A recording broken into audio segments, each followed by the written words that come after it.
Des rubans blancs, symbole de la contestation pour dire non au pouvoir politique. Cet après-midi-là, Katerina et ses amis se sont donné rendez-vous en plein centre de Moscou pour aller à la rencontre des passants. Je distribue des rubans blancs. Et quand les gens me demandent ce que c'est, je dis juste que c'est pour des élections et je les invite à participer à la manifestation du 4 février. À quelques jours de cette prochaine mobilisation, après une manifestation qui a réuni plusieurs centaines de milliers de moscovites en décembre dernier, ces étudiantes veulent convaincre la jeune génération de sortir dans la rue.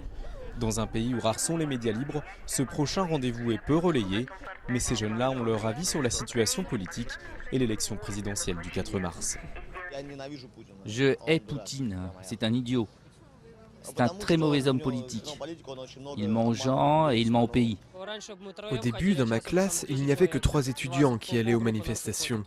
Et maintenant, on est 10, 20 et on va à toutes les manifestations. Moi, je vais y aller pour la première fois. Même s'il ne s'agit que de simples rubans blancs, pas facile d'afficher ouvertement son opposition. La présence de Katerina attire vite l'attention des autorités. Alors pour s'organiser, les jeunes opposants au régime utilisent des moyens plus discrets. L'étudiante de 19 ans planifie ses actions depuis son salon. Facebook et Twitter n'ont pas de secret pour elle. Les réseaux sociaux jouent un rôle de premier plan dans la montée de la contestation. Les jeunes Russes y sont très actifs et sont convaincus de leur utilité pour de meilleurs lendemains. Les jeunes se sentent concernés par la situation. Maintenant, beaucoup d'entre eux ont terminé leurs études à l'université, mais ils voient la situation du pays.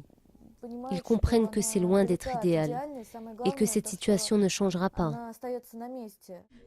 Désenchantée par le pouvoir en place, mais pas désespérée, Katerina veut croire que le changement pourrait être au bout de ses doigts.